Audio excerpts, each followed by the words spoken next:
எழில் சுருதியில் செல்லாம பாலான ராகத்தோட பாட முடியுமா?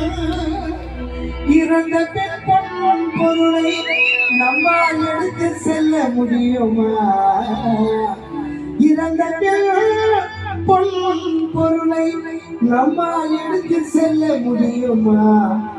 அந்த இறைவன் போட்ட கணக்கை உன்னால் மாற்றி எழுத முடியுமா? இறந்த பின் பொருளை எடுத்து செல்ல முடியுமா? இறைவன் போட்ட கணக்கை